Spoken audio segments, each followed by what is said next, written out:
तो hello everybody. तो I hope आप सब लोग अच्छे होंगे। तो इस वीडियो में हम लोग स्टार्ट करने जा रहे हैं अपना लेक्चर नंबर 11। तो इस लेक्चर में हम लोग देखने वाले हैं things to consider when using Azure event hubs. ठीक है, तो यहाँ पे हम लोग डिस्कस करेंगे कि आपके जो डेटा आर्किटेक्ट के डिसीजन है, ऐसा कौन कौन से सिनेरियो बन सकते हैं जहाँ पर आप अज्योर इवेंट हब्स को एज अ सॉल्यूशन आप चुन सकते हो। ठीक है, तो हम उसके बारे में थोड़ा डिस्कस करेंगे कि ऐसे कैसे सिनेरियोज बन सकते हैं जहाँ पे आप लोग इस अज्योर इवेंट हब्स को सिलेक्ट करने के बारे में सोच सकते हो। तो वही इसने यहाँ पे लिखा है, when designing a messaging solution using event hubs there are several important things to think about. Okay, तो हमें क्या क्या दिमाग में रखना है कि कब कब हम अज्योर इवेंट हब को इम्प्लीमेंट कर सकते हैं। तो पहला है हमारा consider common implementation. First, check whether your application is suitable for event hubs. सबसे पहले आपको चेक कर लेना है कि आपका जो एप्लीकेशन है क्या वो इवेंट हब्स के लिए सूटेबल है। Event hubs is best for applications that generate continuous streams और of events, huge amounts of real time data. ठीक है, तो अगर आप लोग किसी ऐसे एप्लीकेशन पे काम कर रहे हो जो कि continuous stream of events generate कर रहा है, जैसे कि हमने पिछले लेक्चर में भी देखा था कि हम सिक्योरिटी मॉनिटरिंग सिस्टम की बात कर रहे थे। तो उसमें हमारे पास मोशन सेंसर्स होते हैं, मोशन डिटेक्टर्स होते हैं, सेंसर्स होते हैं, डोर डिटेक्टर्स होते हैं, और कौन सा हो गया हमारे पास सिक्योरिटी फुटेज। वो भी एक तरह से कंटिन्यूस स्ट्रीम ऑफ इवेंट्स हमारे इवेंट अज्योर इवेंट हब पे आ रही होती है। तो अगर वैसा कुछ अगर आप लोग एप्लीकेशन पर काम कर रहे हो तो आप लोग अज्योर इवेंट हब को इम्प्लीमेंट करने के बारे में सोच सकते हो। ठीक है, और दूसरा है, अगर आपका application huge amount of real time data पे काम कर रहा है, या तो huge amount of real time data generate कर रहा है या रियल टाइम हमें एनालिटिक्स चाहिए, तो हम वहाँ पर अज्योर इवेंट हब को चूज़ कर सकते हैं। अब कॉमन सिनेरियोज क्या क्या हैं where event hubs works well, जहाँ जहाँ पे इवेंट हब बढ़िया काम करता है। पहला है लाइव डैशबोर्डिंग, कि अगर आप कोई ऐसा एप्लीकेशन बना रहे हो जिसमें लाइव डैशबोर्डिंग हमें यूज़र को दिखानी पड़े। फॉर एग्जांपल, हमें यूज़र को एक्टिव अलर्ट्स दिखाने पड़ रहे हैं, या कैमरे का स्टेटस दिखाना पड़ रहा है, या मोशन डिटेक्शन अपडेट्स दिखाने पड़ रहे हैं, जो कि हमने पिछले लेक्चर में सिक्योरिटी मॉनिटरिंग सिस्टम के दौरान समझे थे। तो अगर वैसा कोई एप्लीकेशन है तो हम अज्योर इवेंट हब को इम्प्लीमेंट करने के बारे में सोच सकते हैं। तो वही इसने यहाँ पे लिखा हुआ है, real time dashboards that continuously update, कि अगर हम कोई ऐसा रियल टाइम डैशबोर्ड पे काम कर रहे हैं जो कि हम यूज़र को दिखाएंगे वो कंटिन्यूसली अपडेट हो रहा हो। तो कैसे अपडेट होगा कि बहुत सारा डेटा कहीं से आ रहा होगा, अज्योर इवेंट हब में जाएगा और फिर वो एनालाइज होके विजुअलाइज होके पावर बीआई उसको रियल टाइम डैशबोर्ड पे शो करेगा। अब इसको अगर हम रियल लाइफ एग्जांपल के से देखें, तो suppose Tailwind traders has thousands of security camera, जो कि हमने जो एग्जांपल हमने पिछले लेक्चर में देखा था। तो डैशबोर्ड शोज एक्टिव अलर्ट्स, जो सिक्योरिटी मॉनिटरिंग सिस्टम है वो जो कस्टमर्स हैं उनको एक्टिव अलर्ट्स दिखाता है डैशबोर्ड पे, कैमरा का स्टेटस दिखा देता है, मोशन डिटेक्शन अपडेट्स देता रहता है इन रियल टाइम। ओके, तो event hubs continuously streams the incoming data, कि अगर आपके पास कोई कंटिन्यूसली स्ट्रीम ऑफ डेटा है और बहुत ह्यूज अमाउंट ऑफ डेटा अगर आपके पास है और आपको उसको हैंडल करना है, तो आप अज्योर इवेंट हब को चूज़ कर सकते हो। फिर नेक्स्ट आता है हमारा analytics pipelines, click stream means tracking user activity, कि अगर आप कोई ऐसे एप्लीकेशन पे काम कर रहे हो जहाँ पे आपको यूज़र की एक्टिविटी को ट्रैक करना है। फॉर एग्जांपल, एक अगर हम अमेज़ॉन का एग्जांपल लेते हैं, तो आप लोग अमेज़ॉन पर हो और आप लोगों ने कोई कोई एक्शन परफॉर्म किया है कि आपने किसी प्रोडक्ट पेज पे गए, किसी प्रोडक्ट को आपने ऐड टू कार्ट कर दिया, कोई डेमो वीडियो वॉच करी, तो ऑल दीज क्लिक्स और events are streamed for analytics.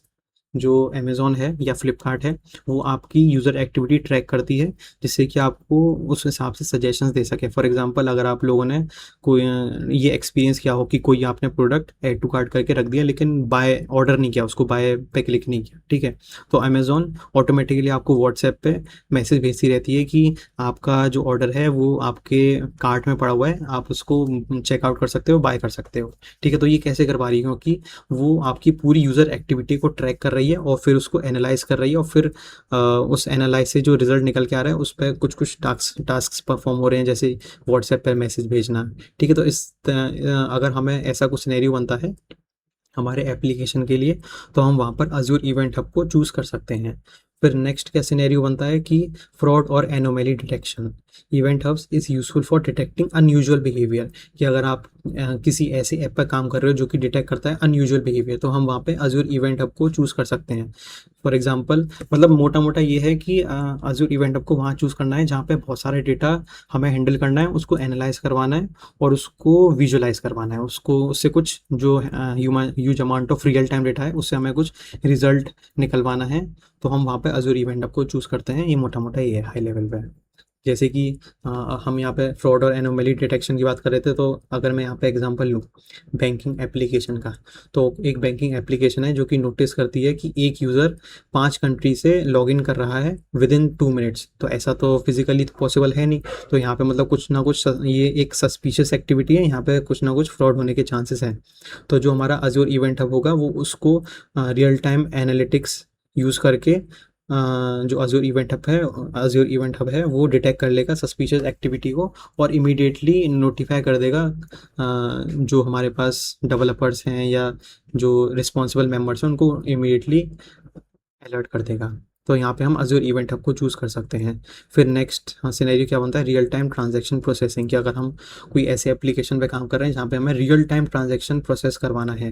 For example useful when transactions need immediate analysis, जैसे कि online payment system analyses transaction amount, location, user behaviour approve before approving payment, कि अगर आप लोग Google पे या पेटीएम या फ़ोन पे यूज़ करते होगे तो जैसे ही आप क्यूआर कोड स्कैन करोगे और अमाउंट डालोगे और क्लिक सेंड पे क्लिक करोगे तो ये सारी चीज़ें एनालाइज होती हैं कि ट्रांजैक्शन अमाउंट कितना है, जो यूज़र सेंड कर रहा है क्या उसके अकाउंट में इनफ बैलेंस है या नहीं है, जिसको सेंड कर रहा है क्या वो गूगल पे या उस पर यूपीआई है या नहीं है, क्या वो सेंड कर सकता है नहीं कर सकता, कौन सी लोकेशन से सेंड कर रहा है, यूज़र का बिहेवियर क्या है कि क्या बहुत लार्ज अमाउंट है या बहुत स्मॉल अमाउंट है या मीडियम अमाउंट है, और अगर बहुत लार्ज अमाउंट है तो लिमिट क्या है उसकी। तो बहुत सारी चीज़ें ये हर उस मोमेंट पे एनालाइज कर रहा है जो हमारा ऑनलाइन पेमेंट सिस्टम है। तो अगर कुछ ऐसा सिनेरियो बनता है वहाँ पर भी हम अज़ूर इवेंट हब को यूज़ कर सकते हैं। तो ये सब काम होता है बिफोर अप्रूविंग पेमेंट। अगर पेमेंट हो ही गया तो फिर तो ये सब चीज़ें एनालाइज करने की ज़रूरत ही नहीं है ना? पैसे तो कट गए। तो ऐसे सिनेरियो में हम अज़ूर इवेंट तो ऐसे सिनेरियो में हम अज़ूर इवेंट हब को यूज़ कर सकते हैं। फिर नेक्स्ट सिनेरियो आता है डेटा आर्काइविंग का, कि streaming data can also be stored for future analysis. जैसा कि मैंने आपको उसमें डायग्राम में बताया था पहले भी कि जो हमारा स्ट्रीमिंग डेटा होता है वो अज़ूर इवेंट हब के पास जाता है, वो स्टोरेज अज़ूर ब्लॉक स्टोरेज में स्टोर हो जाता है। तो हम जो कंटिन्यूसली स्ट्रीमिंग डेटा है उसको स्टोर करके रखते हैं। तो वही इसने यहाँ पे बताया कि जो स्ट्रीमिंग डेटा है हम उसको स्टोर कर लेते हैं फॉर फ्यूचर एनालिसिस। तो अगर ऐसा कुछ सिनेरियो भी बन रहा है कि हमें डेटा का फ्यूचर एनालिसिस करना है तो हम वहाँ पर भी अज़ूर इवेंट हब को यूज़ कर सकते हैं। जैसे कि सिक्योरिटी कैमरा फुटेज, कि अगर 1 हफ्ते पहले या 2 हफ्ते पहले कोई घटना घटित हुई, कोई चोरी हुई और मुझे उसको फिर से रिविजिट करना है, तो वहाँ पर मैं अगर मैं अज़ूर इवेंट हब यूज़ कर रहा हूँगा तो जो हमारा सिक्योरिटी फुटेज होगी वो अज़ूर के स्टोरेज अकाउंट में स्टोर्ड होगी और मैं वहाँ पर जाकर वो सिक्योरिटी फुटेज फिर से चेक कर सकता हूँ, फिर से देख सकता हूँ। और future investigations, AI training, compliance records, ठीक है। फिर नेक्स्ट पॉइंट आता है consider language and framework integration. Okay, event hubs support many programming languages and frameworks, this makes integration easier. तो बहुत सारी लैंग्वेज का सपोर्ट अज़ूर इवेंट हब करता है। जैसे पाइथन, अगर आपका एप्लीकेशन पाइथन में लिखा हुआ है, जावा में लिखा हुआ है, डॉट नेट में लिखा हुआ है, नोट जेएस में लिखा है, तो इन सारी लैंग्वेजेस को जो हमारा इवेंट हब है वो सपोर्ट करता है। और इसने ये भी बताया कि डिफरेंट सर्विसेज में यूज़ की, अगर हमारे पास एक सर्विस पाइथन यूज़ कर रही है, दूसरी सर्विस जावा यूज़ कर रही है, तीसरी सर्विस नोड जेएस यूज़ कर रही है, तो हम इन तीनों को कंबाइन करके अज़ूर इवेंट हब के साथ इंटीग्रेट कर सकते हैं। ऑल कैन सेंड और receive events from event hubs. Okay, फिर एक रियल लाइफ वर्कफ्लो एग्जांपल देख लेते हैं। Suppose camera service built in Python, जो कैमरा सर्विस है वो पाइथन में लिखी गई है, जो एनालिटिक्स सर्विस है वो जावा में लिखी गई है और जो डैशबोर्ड है वो हमने dot net programming language use करी है। तो all can communicate using event hubs, ठीक है। तो सारे के सारे कम्युनिकेट कर सकते हैं with Azure using event hubs.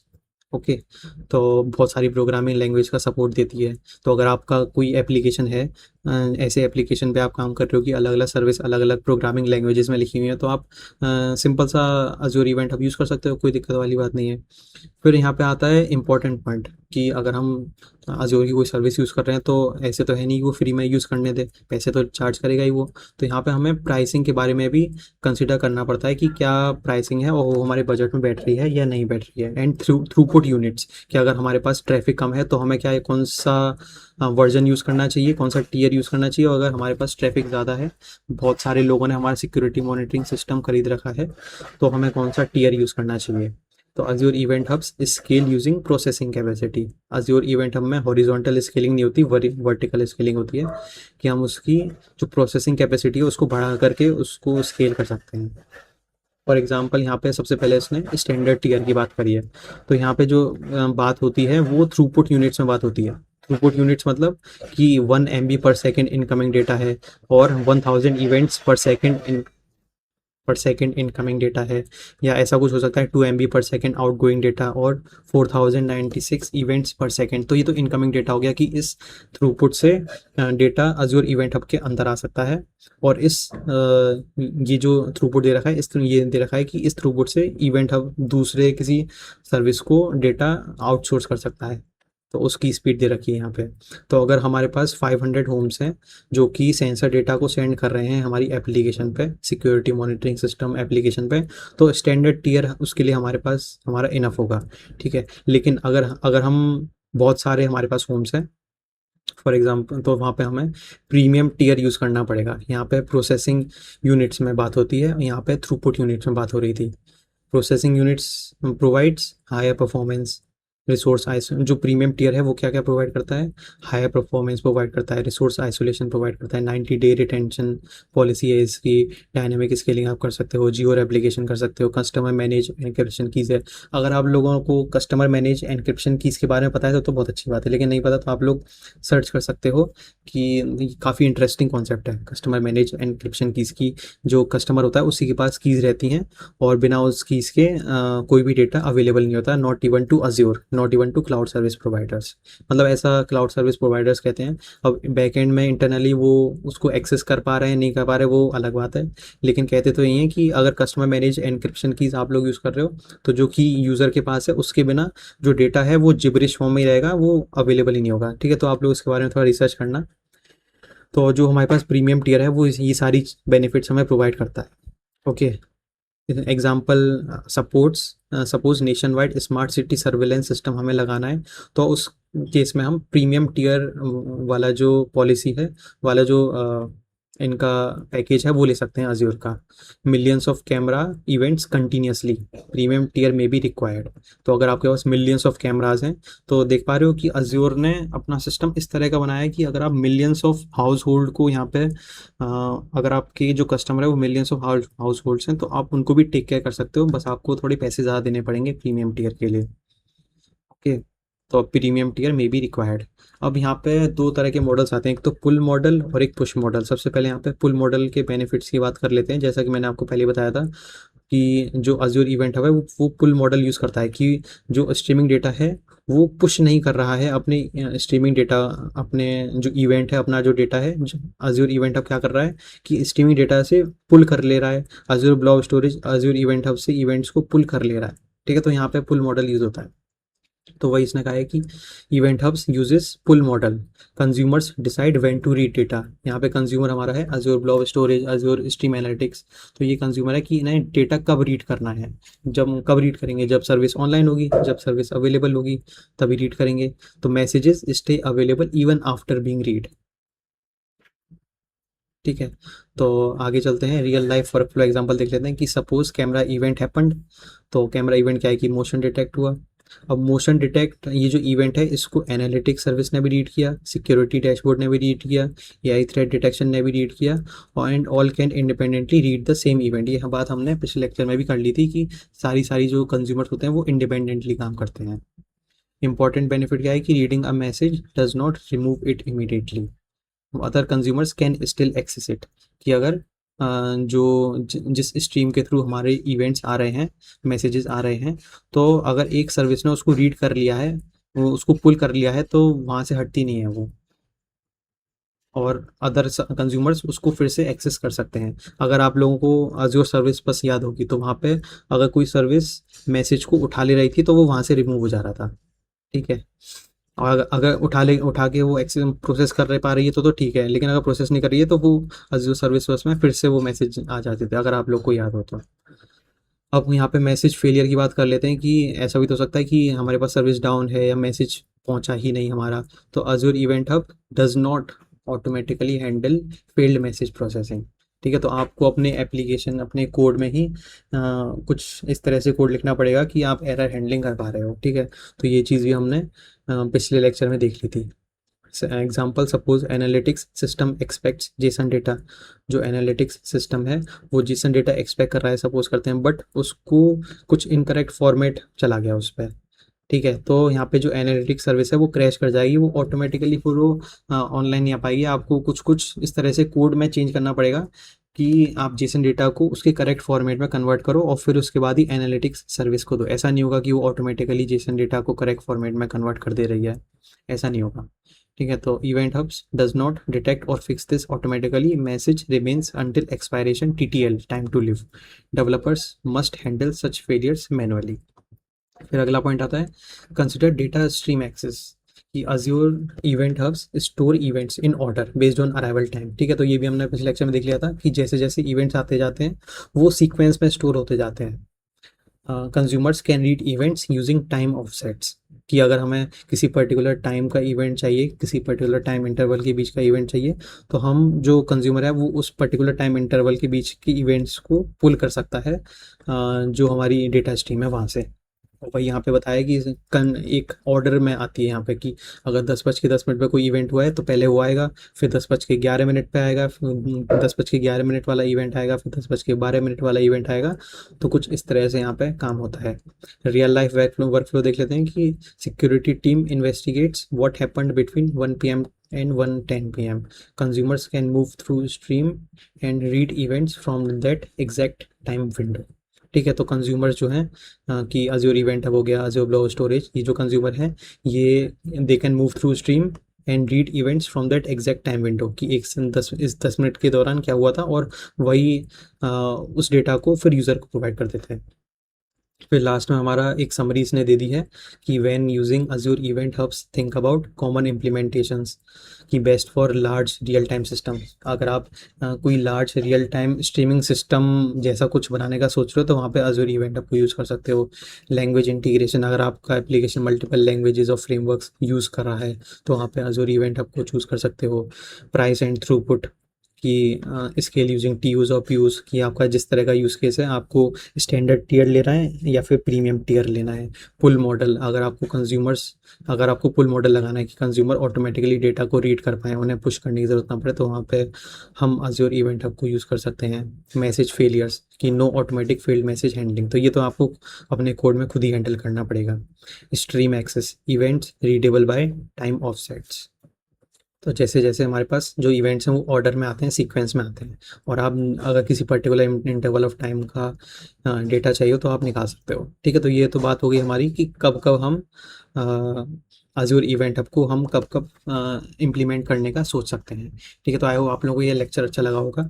अगर मैं माइक्रोसॉफ्ट के ऑफिशियल डॉक्यूमेंटेशन पर ले चलूँ तो यहाँ पर जो ये वाला हमारा सेक्शन है ये हमने कंप्लीट कर लिया है, design and Azure event hubs messaging solution, ठीक है। तो आप इसको चाहो तो इसको भी गो थ्रू कर सकते हो, इसमें भी सेम चीज़ें ही लिखी हुई हैं। और अब अगले लेक्चर में हम लोग स्टार्ट करने वाले हैं design and event driven solution, ठीक है। इसको भी हम अच्छे से देखेंगे कि इवेंट ड्रिवन सॉल्यूशन क्या होता है और इसके क्या बेनिफिट्स हैं, इसको हम कहाँ कहाँ यूज़ कर सकते हैं, सब कुछ देखेंगे और एकदम अच्छे से देखेंगे, ठीक है। तो इस वीडियो के लिए इतना ही, मिलते हैं आपसे अगली वीडियो में। Thank you.